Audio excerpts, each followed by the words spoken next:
Sanvanani, good evening, and welcome to episode 397 of the Private Property Podcast. I'm your host, Kumalo. It's the Thursday edition of the Private Property Podcast. If you join us for the first time, welcome to the family. You tuned into the only daily property show in South Africa, catering to your property needs. Doesn't matter where you are on your property journey, whether you're looking to buy, to sell, to build, you're a tenant, you're a landlord, we're certainly here to make sure that you have the right resources, the right tools to help you navigate your journey. And to all our regular viewers on Facebook, on Instagram, on YouTube, welcome to it. You know how we do. Every single weekday, you and I have an appointment at 7 p.m. I'm always in conversation with a property expert who helps us make better property decisions. And of course, some of the other great shows that you can look forward to on Private Property's social media pages every single weekday at 8 p.m. includes the Farming Podcast that you can catch later on this evening at 8 p.m. with Umbali Nwogong, and she's also on your screens on Tuesdays at the same time. And every Mondays and Fridays, Chad brings you the Home Shoppers Show, where he's always taking us through incredible properties that you can find on www.privateproperty.co.za. And on Wednesdays, Esty Klassen takes you through the first-time home buyers show. She's always in conversation with people who've not only walked that first-time home buying journey, but go on to grow their property portfolios from strength to strength. Then, of course, there's also the great competition that you can look forward to on our Facebook page, and all you have to do to enter that great competition is to tell us and share with us some of the great property advice, insight, tools that you have learned while watching the show, or even some of the other shows, and we enter your name into a lucky draw where you stand a chance of walking away with 500 rands in cash every single weekday. And what you have to do in order to win that prize is, if we call your name, you have to be watching the show live and claim the money while we are still on air. And in the event where the person doesn't do so, then the money rolls over into the money bag. Well, that's some of the great ways that you can stand a chance of walking away with that cash prize. Yesterday's winner, unfortunately, did not claim the money, so we have a rollover this evening. And so I do look forward to seeing who the lucky winner is going to be this evening. But you can look forward to that later on the show. This evening, we're looking at whether the rental market, can recover after 2021. So can the rental market recover after this year? We'll also just explore, what do we mean by it, right? What do we mean by rental market recovering?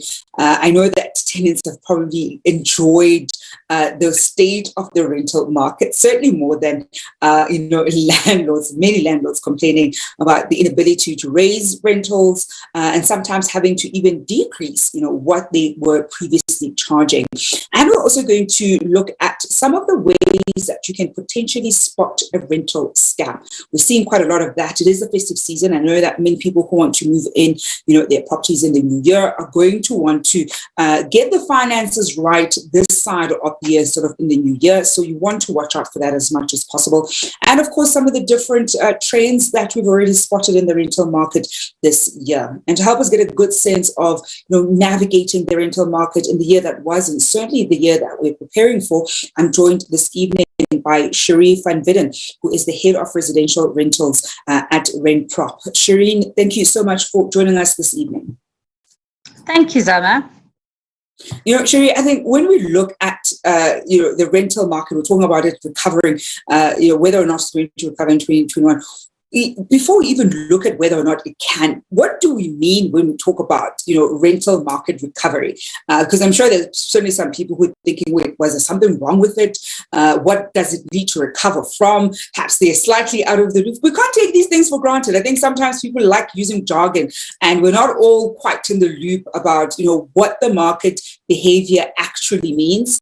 And so before we even look at whether or not recovery is possible and what would need to happen for that to be realized, let's first unpack what we mean by, the market needing to recover. What does it need to recover from exactly?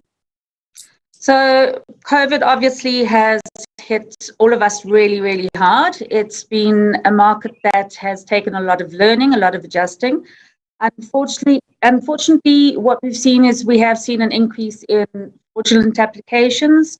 We've seen an increase in scams with people losing their jobs, with the economic factor, factoring into what we have to look at.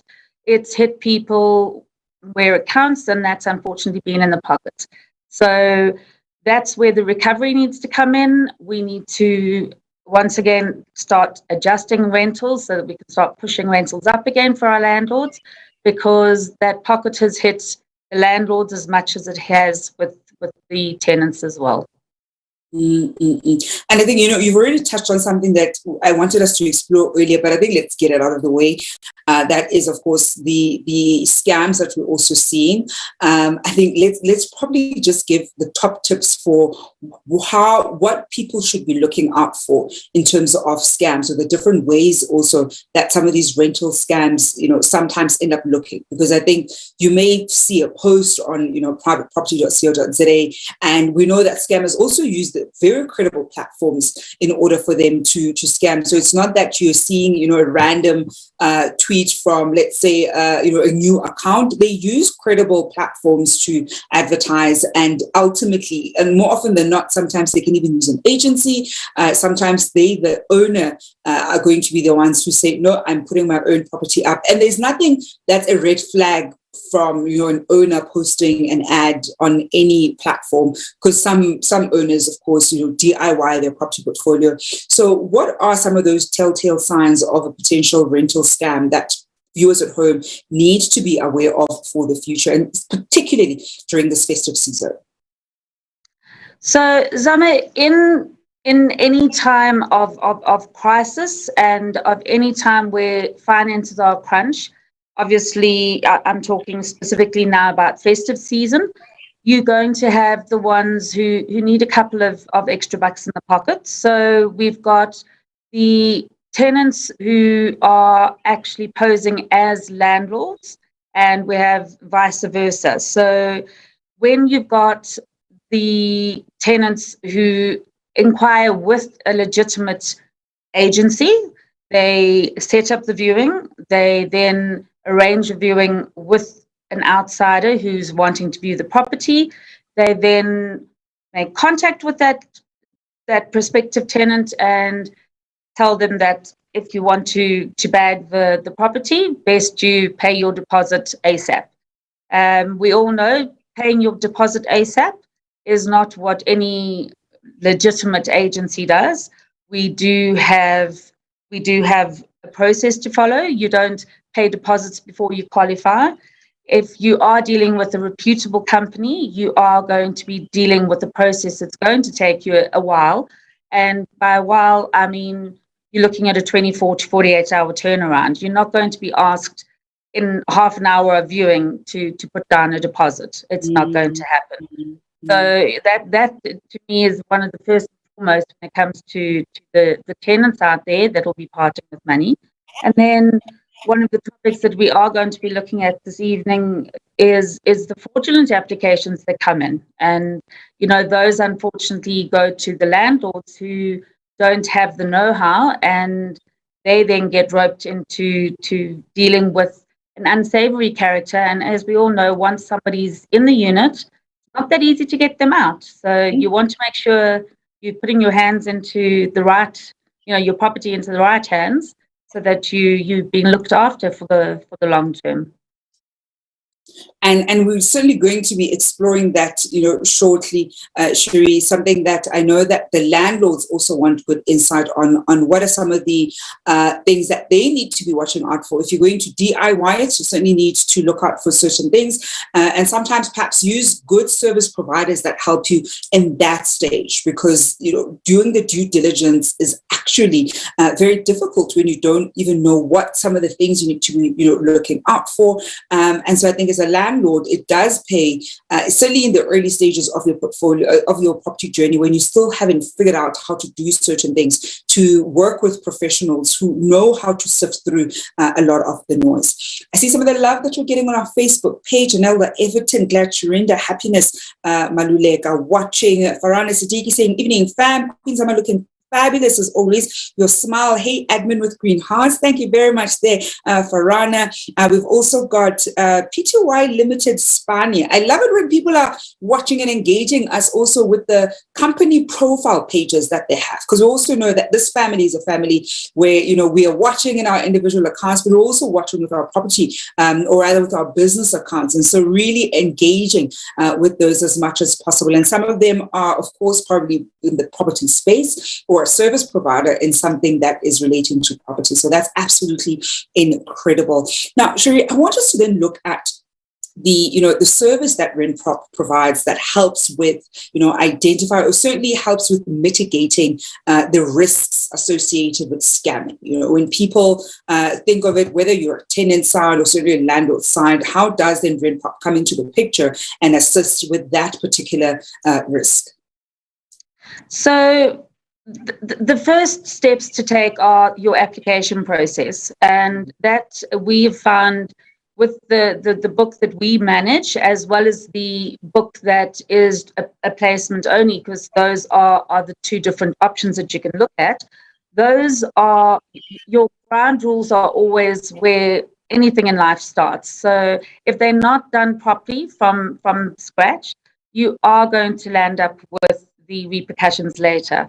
So your application process, the process that you follow with your supporting documentation, your due diligence and IP that you have to actually, as a company, formulate for the specific product that you're dealing with, is something that is what it's a product that we've worked on as a whole, as a company, because it's a great, there's been a very big hole in the industry. We've always were known as, estate agents, did what we could do, for the quick buck, and we can't look at that as the money-making racket that people perpetrated to be.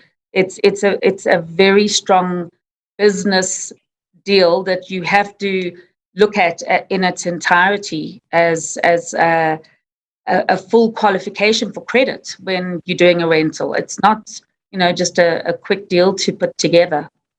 I want us to go for a quick break and find out who the lucky winner of the 1,000 rands that is in the money bag is. And when we come back, we're going to look at, what are some of the things that landlords need to look out for in terms of applicants, sort of being when you do your due diligence and trying to establish whether or not an applicant is a fraud or somebody who actually can't afford the apartment or the property rather that you are renting out, because we see a lot of that. There are also chances they know the system, and if anything, they're professional rental scammers, right? They know how the system works. They know how difficult it is to legally get somebody out of your property, and they're probably counting on you being a newbie landlord, and going to feel stuck, and also not having the financial and legal muscle to adequately get them out. Because the thing that we do not resort to illegal action when we deal with delinquent tenants. We absolutely do not do that at all. So you want to make sure that you get your due diligence right from from the get-go. And I think when you're new as a landlord, you also want to make sure that you don't make certain mistakes that are ultimately going to cost you quite a significant amount of money. But in the meantime, let's have a look at who the lucky winner of that 1,000 rands in the money bag. And when we come back, I also want to hear actually from, landlords, if you have any horror stories of tenants who have somehow scammed you or, managed to go around not paying rental or perhaps damaged your property.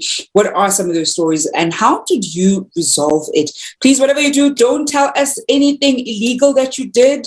We do not endorse that kind of action. I don't want to hear anything about locking people out at all. And you should not be doing that. But how did you go about legally resolving that particular issue? Let's have a quick look at the lucky winner and we'll be back in just a moment.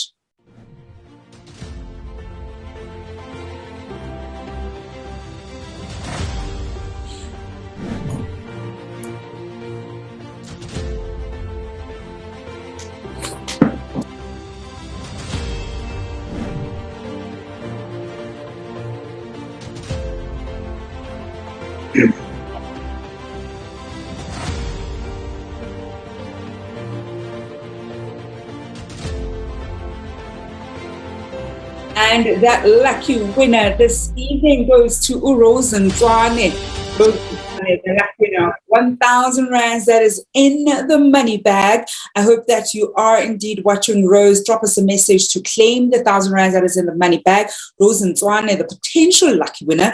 And I hope that she's watching, can claim that money. Otherwise, we're going to have a rollover. But she's still got some time to claim the money. We'll see if later on in the show she has indeed claimed that cash prize. But continue our conversation with Sheree Von Widdern, who is the head of residential rentals at Renprop, looking at can the rental market recover after 2021. Before the break, Sheree, we looked at ways that tenants or potential tenants can spot any scams that they see. We also, of course, explored what we mean by rental market recovering, what we're recovering from.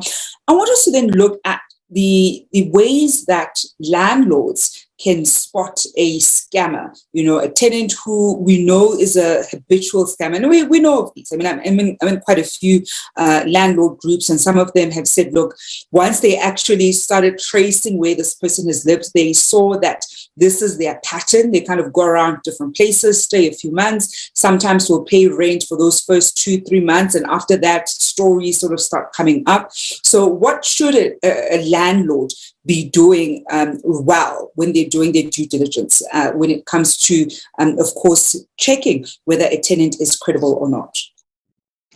Well, first and foremost, Zama, is when something looks too good to be true, it generally is. So when you've got someone wanting to pay 6 months, 12 months rent up front, you know that they are generally trying to cover something somewhere.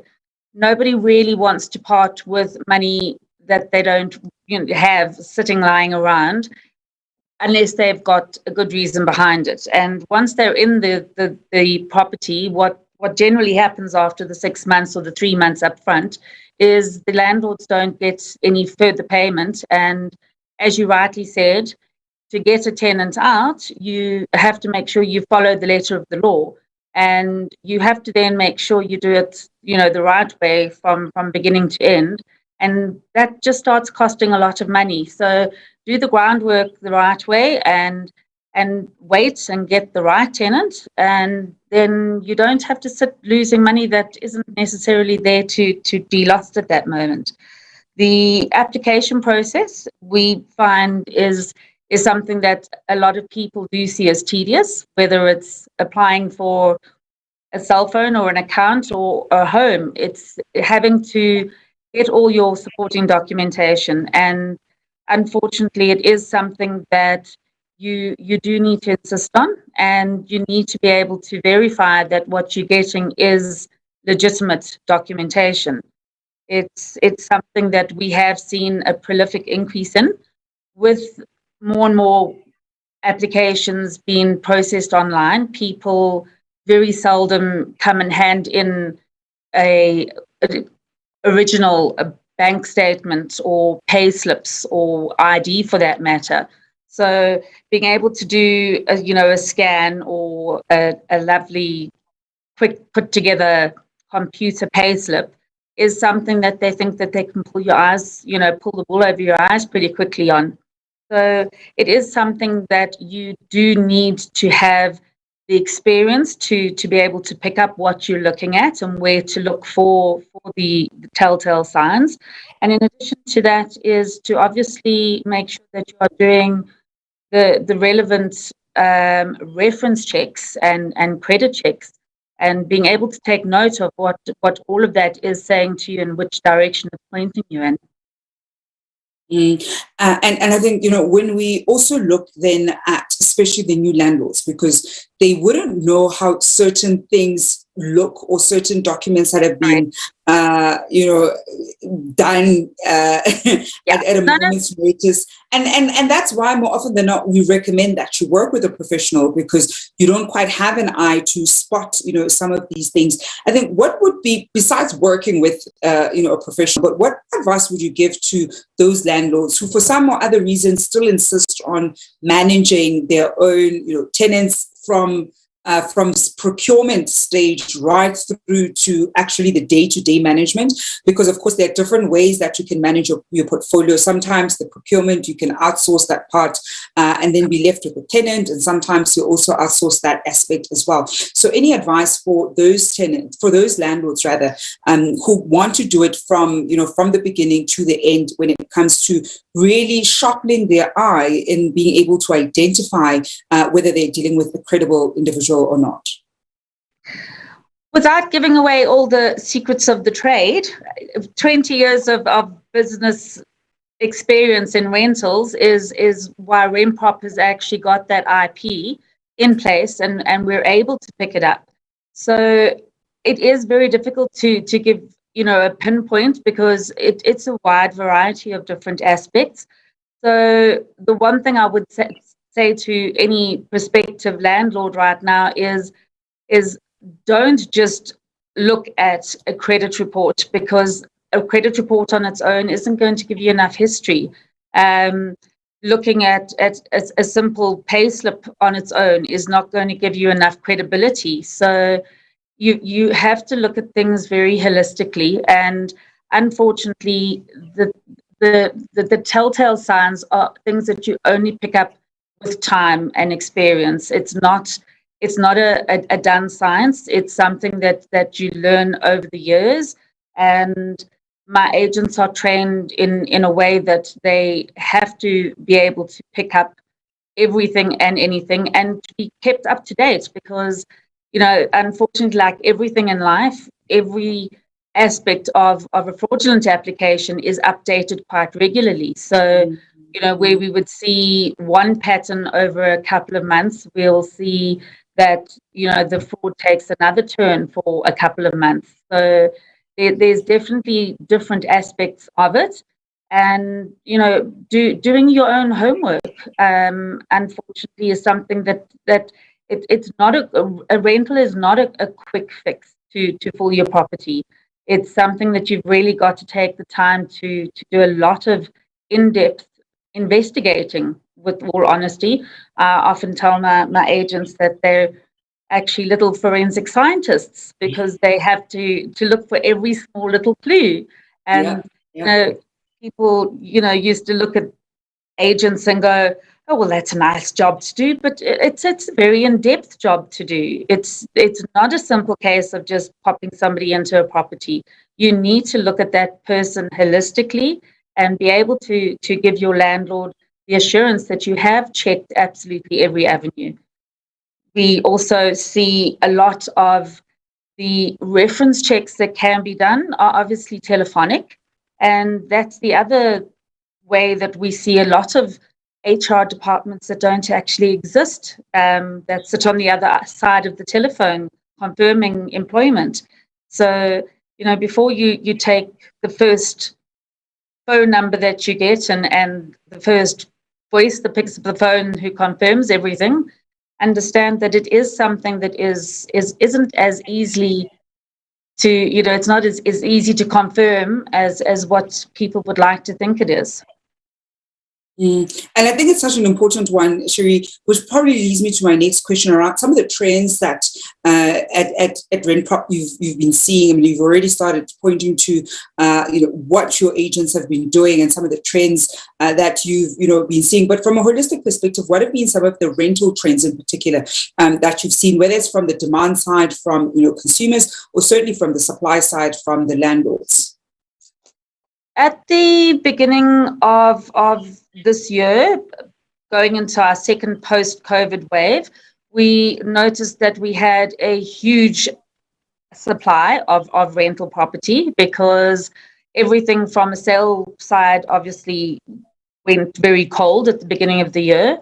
And we had a lot of people who could not afford their rentals. So those all became available to the greater markets. But what we're seeing now is there is a change. There is definitely a shift in the last 2 months, where we are now seeing that we can start increasing rentals again, that the demand out there is definitely a lot higher than it was at the beginning of the year. So our numbers have increased drastically. When I look at our inquiry rate, for instance, we've hit the highest inquiry rate we've ever experienced in Renprop in the last 2 months. And that on its own shows that if we're getting that amount of inquiries in, we thankfully have the properties to cope with that at this current moment in time. But it does show that the supply is going to slowly dry up, which means there will be an upside for the landlords, which means we don't have to go backwards in rental pricing any longer. We'll be able to start, having a little bit of a return on the rentals instead of it being, a liability, which a lot of landlords found to be the case through COVID last year, and definitely at the beginning of this year. And before I let you go, Sheree, when we look at 2022, any predictions about where the rental market is going to be going? Firstly, for the tenant side, and then of course for the landlord side. I know many of us this time of year, and we did it last year, we reflect a lot on the year that was, but also of course try to have any kinds of predictions what we can potentially anticipate into the new year.